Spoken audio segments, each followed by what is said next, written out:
ষড়যুগ দরজার কাছে এসে হাত দুটো জোর করে বলছে, বৌমা বৌমা, রঘুনাথ আমার একমাত্র অবলম্বন, তাই আমি শ্বশুর হয়ে তোমার কাছে ভিক্ষা চাইতে এসেছি। তুমি তোমার সব ভালোবাসা দিয়ে আমার পথের পাগল ছেলেটাকে একটু ঘরে বেঁধে রেখো, কারণ ও যে ছোটবেলা থেকেই গৌর নামের পাগল। আমি গৌরে ভালোবাসতে জানি।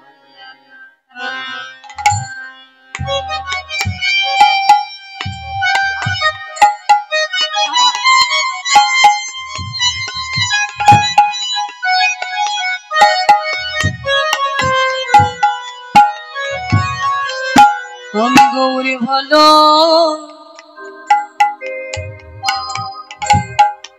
বাসনে জানি না, জানি না। আমি গৌরে ভালো,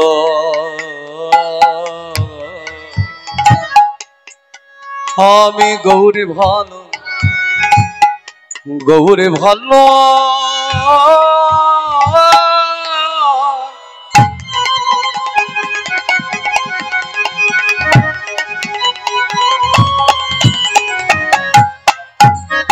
আমি গৌরে ভালো, আমি গৌরে ভালো, আমি গৌরে ভালো,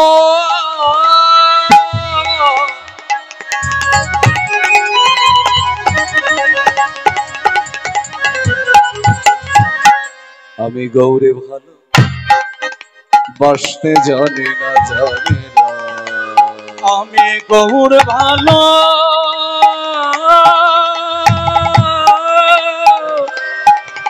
ও গো বাসতে জানি না, জানি না। আমি গৌরে ভালো বাসতে জানি না, জানি না। আমি গৌরে ভালো, রঘুনাথ দাস কাঁদি কয়,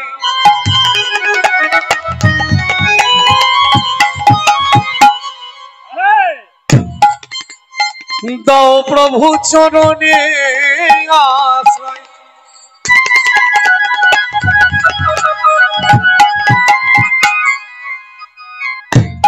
তোমার চরণে ছেড়ে কোথাও যাব, যাব না। তোমার চরণ ছেড়ে কোথাও যাব না, যাব না। আমি গৌরে ভালো, আমি গৌরে ভালো, আমি গৌরে ভালো,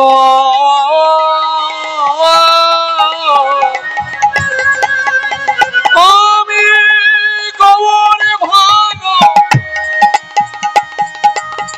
আমি গৌরে ভালো, আমি গৌরে ভালোবাসতে জানি না, জানি না। আমি গৌর ভালোবাসতে জানি না, জানি না। আমি গৌরী ভালো, গৌরী ভালো, গৌরে ভালো বাসতে জানি না। কাল রাতের পরের দিন ফুল সজ্জা, একে অপরকে চেনার রাত্রি, জানবার রাত্রি। এই মহামিলনের মিলন আনন্দের রাত্রি তো জীবনে সবসময় আসে না। অপ্সরার মতো সুন্দরী রমণী আর নববধূর সাজে যেন আরো সুন্দর। জয়নিতে নববধূর সাজে যেন তিনি আরো সুন্দর, তাই আজকে তিনি অপরূপ সাজে সাজছেন। সরোজি যখন স্বামীর ঘরে যাওয়ার জন্য সাজছে, এমন সময় শ্বশুর গোবর্ধন দাস, এই জায়গাটা খুব করুণ, সরোজুর দরজার কাছে এসে হাত দুটো জোর করে বলছে, বৌমা বৌমা, রঘুনাথ আমার একমাত্র অবলম্বন, তাই আমি শ্বশুর হয়ে তোমার কাছে ভিক্ষা চাইতে এসেছি। তুমি তোমার সব ভালোবাসা দিয়ে আমার পথের পাগল ছেলেটাকে একটু ঘরে বেঁধে রেখো, কারণ ও যে ছোটবেলা থেকেই গৌর নামের পাগল। তাই তো আমি তোমার মতন অপরূপ সুন্দরী রমণীর সঙ্গে ওর বিবাহ দিয়ে ওকে ঘরে বেঁধে রাখতে চাইছি গো। আগেকার দিনের যারা পুত্রবধূ শ্বশুরকে দেখা মাত্রই একেবারে সাষ্টাঙ্গে প্রণাম করতেন, গলায় বস্ত্র দিয়ে। শ্বশুর মশাই, আমি শুনেছি বাবা, জন্মদাতা বাবা আর শ্বশুরের মধ্যে নাকি কোনো তফাৎ থাকে না, দুজনেই বাবা, দুজনেই পিতৃতুল্য। তাই আপনি আমায় আশীর্বাদ করুন, আমি যেন আমার সব ভালোবাসা দিয়ে আপনার ছেলেটাকে বেঁধে রাখতে পারি। আর এদিকে ফুলশয্যার ঘরে রঘুনাথ কাঁদে আর বলে, জগতে তো সবাই তোমায় অনেক কিছু দিয়েছে প্রভু, আমার বাবা জমিদার, বিষয় সম্পত্তির অভাব নাই, কিন্তু আমি একটা জিনিস আজ তোমায় দিতে চাই। এই সম্পত্তির মূল্য বুঝি অনেক বেশি। দুটি নয়ন জলে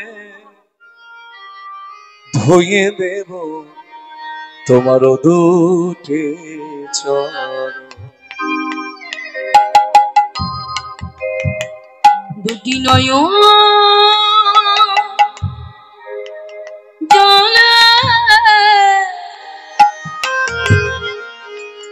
ধুয়ে দেব তোমার দুটি চরণ।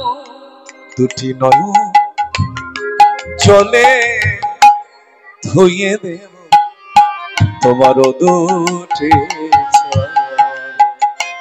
দুটি নয়ন জলে ধুয়ে দেব ও দুটি চরণ। দুটি নয়ন জলে ধুয়ে দেব তোমার দুটি চরণ।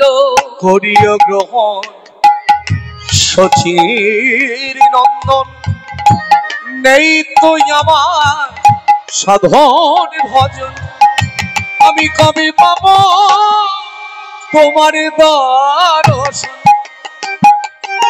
আমায় বলে দাও, আমায় বলে দাও, আমায় বলে দাও। দুটি নয়ন জলে ধুয়ে দেব তোমার দুটি চরণ। নয়ন জলে ধুয়ে দেব তোমার দুটি চরণ।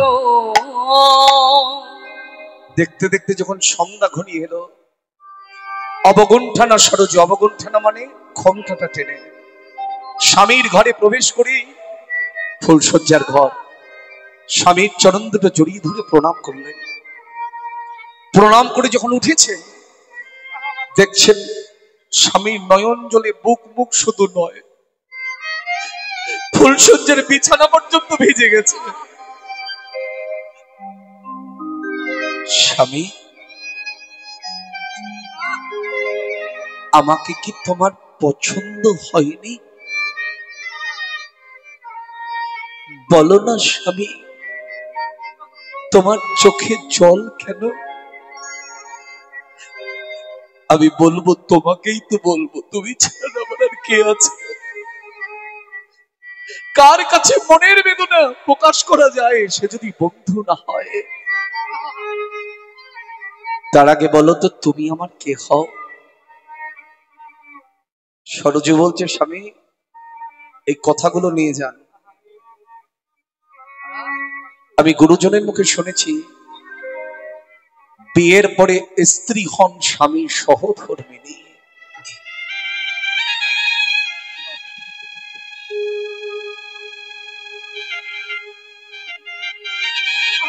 সহধর্মিনী কাকে বলে?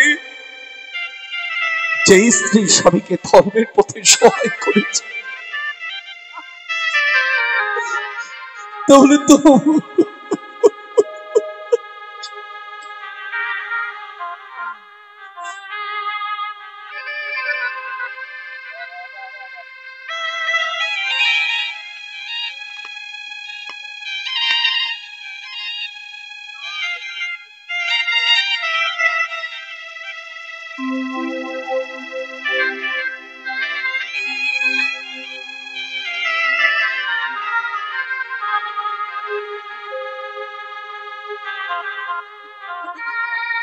তাহলে তোমার উত্তর পাওয়া হয়ে গেছে। আহা, আমার উত্তর পাওয়া হয়ে গেছে। তুমি কি পারো না আজকের এই ফুলশয্যা রাত্রিতে আমার হাতটা ধরে ঘরের বাহির করে দিয়ে চিরদিনের মতো গৌর দর্শনের সহায়তা করতে?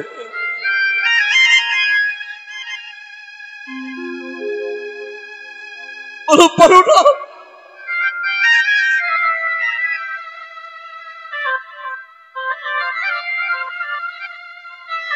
এ কথা আমি কেমন করে তোমায় বলবো?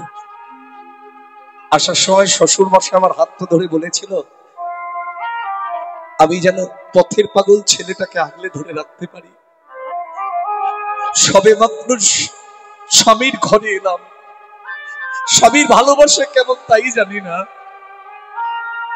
বলো না গো, ছেড়ে চলে যাবে যদি, তবে বদলে কেন এবার ছেড়ে চলে যাবে যদি, তবে বাদলে কেন এবার ধরে। এই অভাগিনী ব্যস্ত ছিল, তবে বাদলে কেন ওই পরাণ ছেড়ে চলে যাবে যদি, তবে বাদলে কেন এবার ধরে। আমি জানি না, আমি জানি না গো, এই উত্তর আজ আমার কাছে নাই। তবে মহাপ্রভুর হয়তো এটাই ইচ্ছা, স্বামী ধন সম্পদ সবকিছু দেবার পরেও তোমাকে সর্বত্যাগী সর্বমহিষী নারী করে এই জগৎ সংসারে প্রচার করতে চাইলেন যে সরজুর মতো স্ত্রী না থাকলে রঘুনাথের বুঝি বৈরাগ্য হতো না।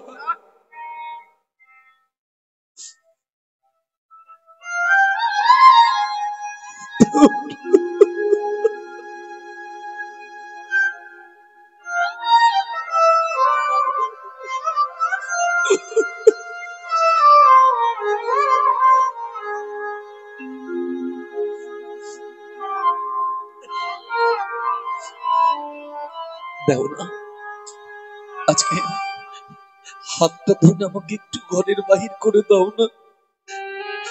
আমি আর বন্ধু কোথায় পাবো?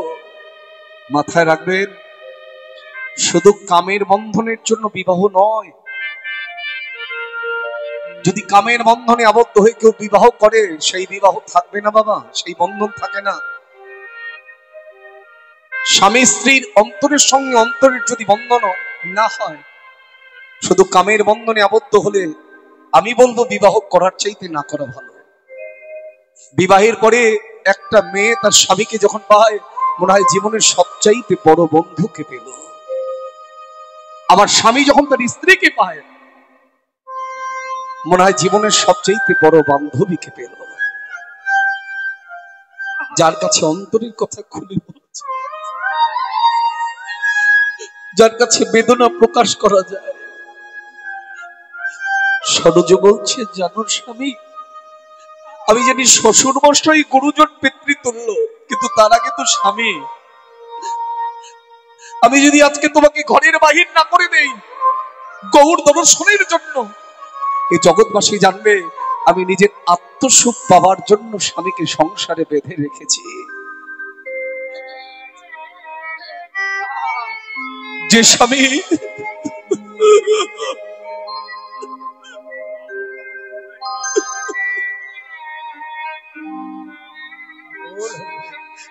জগৎকে গৌর প্রেমে সুখ দিতে চায়,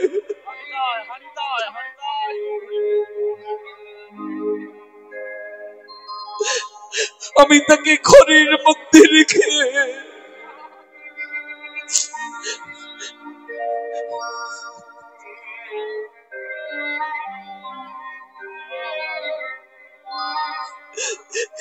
নিজে আত্মসুখ পেতে চাই না গো।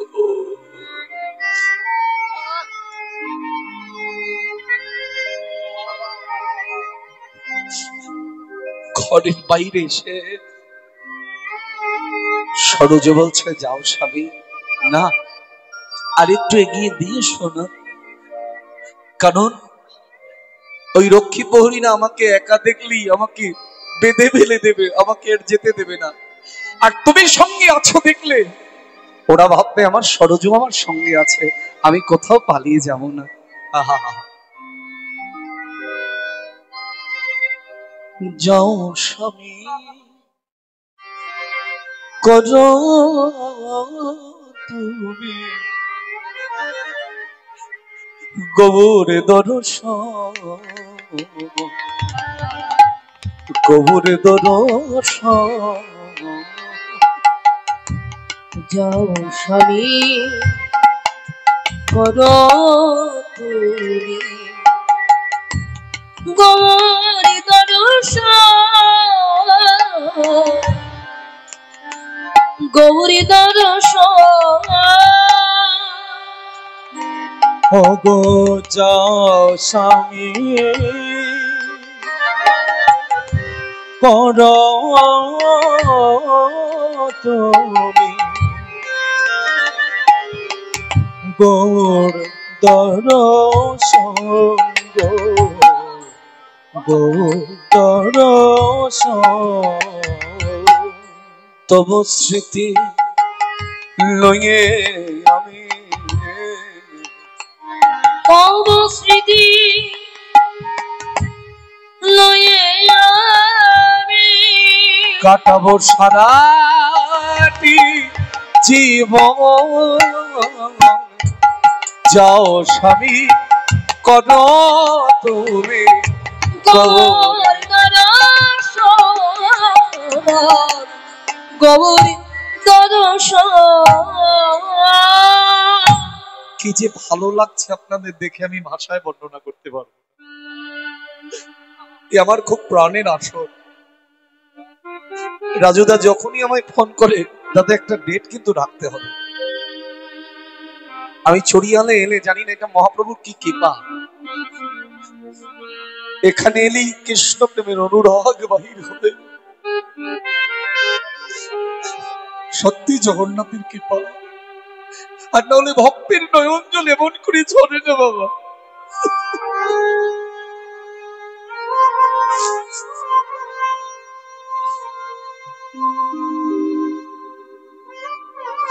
অপ্সরার মতো সুন্দরী নারী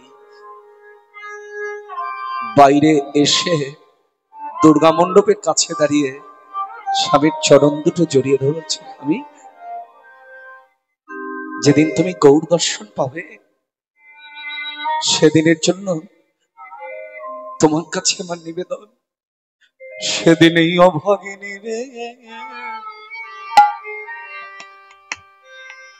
সেদিন অভাগিনী রে, ওগো করো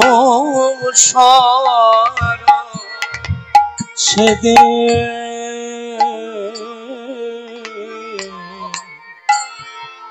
এই অভাগিনী রে,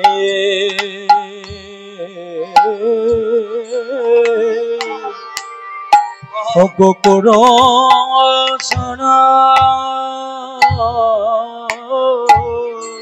যেদিন পাবে তুমি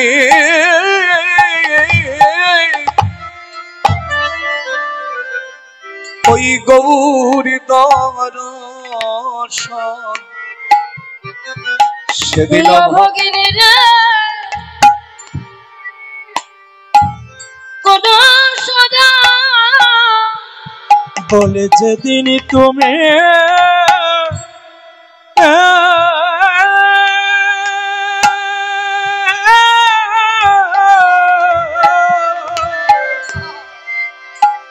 ওগো পাবে ওগো গৌরী দর্শন, ভগিনী রে কোন সদা যেদিনই পাবে তুমি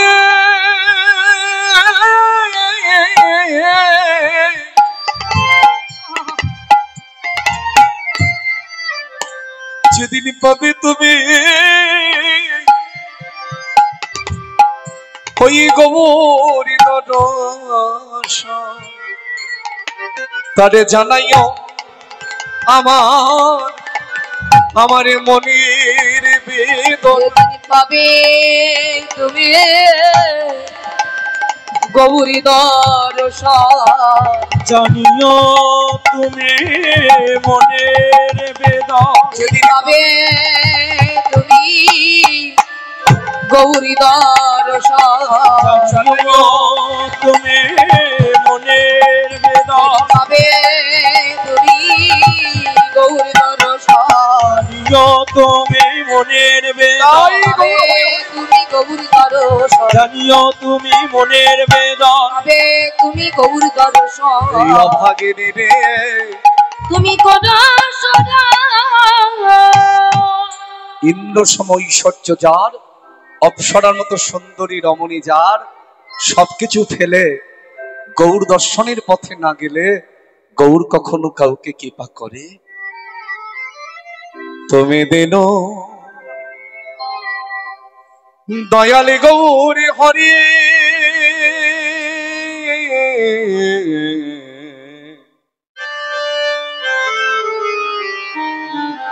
নদে বিহারী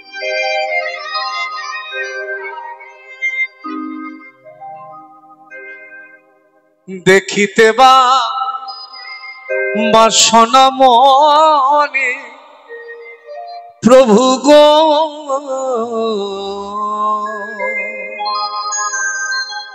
দিও প্রভু দুটি চরণ তোরি, তুমি দিন দয়ালে গৌরী হরি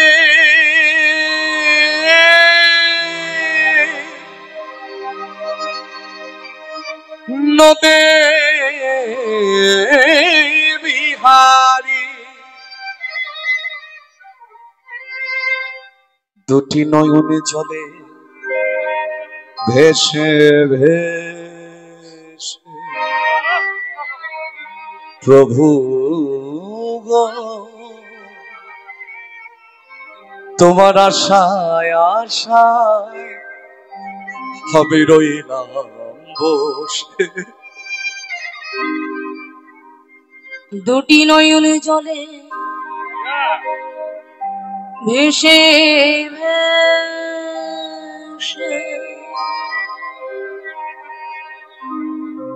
তোমার আশা আশা রইলা আমি বসে। দুটি নয়নে জলে ভেসে ভেসে তোমার আশায় আশায় আমি রইলাম বসে। দুটি নয়নি জলে ভেসে ভেসে তোমার আশা আশা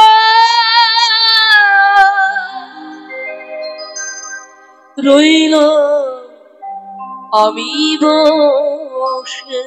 তব তর শনি গয় আমার প্রভু গো,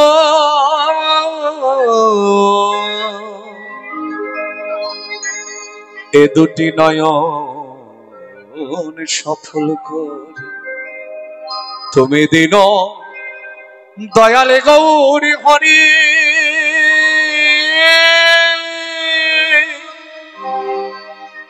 নদে বিহারী ভব পারে কারি দেখা না দেখা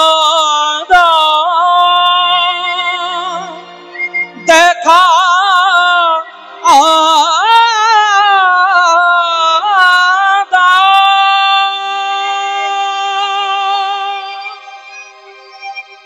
ইন্দ্র সময় সহ্য যার, অপসরার মতো সুন্দরী রমণী যার, সবকিছু ফেলে আজকে যখন ছুটে চলেছেন নেড়া মাথা ছেঁড়া কাঁথা ছিন্ন বহির্বাস, সবে জিজ্ঞাসিলে বলে আমি শ্রী চৈতন্যের দাস। এক এক তরুর তলে এক এক রাত্রিবাস, কভু মাথু করি পিয়ে কভুই উপবাস। কতবার চলতে চলতে নীলাচলে এসে আহা জগন্নাথ ধামে এসে গৌর চরণে পতিত হয়েছেন। আজকে গৌর হরি এতদিন রঘুনাথ কেঁদেছে, আজকে গৌর হরি কাঁদছেন। রঘুনাথ সব ফেলে আমার কাছে চলে এলি রে বাবা, এত বড় জমিদারের ছেলে হয়ে তুই সব ফেলে চলে এলি আমার কাছে। এটাই তো আমি জগৎ সংসারকে দেখাতে চেয়েছিলাম, জাগতিক জগতের সম্পত্তিকে তুচ্ছ করে যদি কেউ অনুরাগের বশবর্তী না হয়, তাকে আমি কখনো প্রেম দান করি না রে। আয় বাবা, আয় আমার বক্ষ মাঝে আয়। আজকে গৌর হরি নয়ন জলে বুক ভাসিয়ে কাঁদছেন। রঘুনাথ, রঘুনাথ, তোমাকে ছাড়া যাবার লীলা অসম্পূর্ণ ছিল। এসো আমার প্রাণে এসো। জয়রূপ সনাতন ভট্ট রঘুনাথ, শ্রীজীব গোপাল ভট্ট দাস রঘুনাথ, এই স্বরগোস্বামীর এক গোস্বামী হলেন রঘুনাথ দাস গোস্বামী। আজকে মহাপ্রভুর প্রেম বন্ধনে আবদ্ধ হলেন।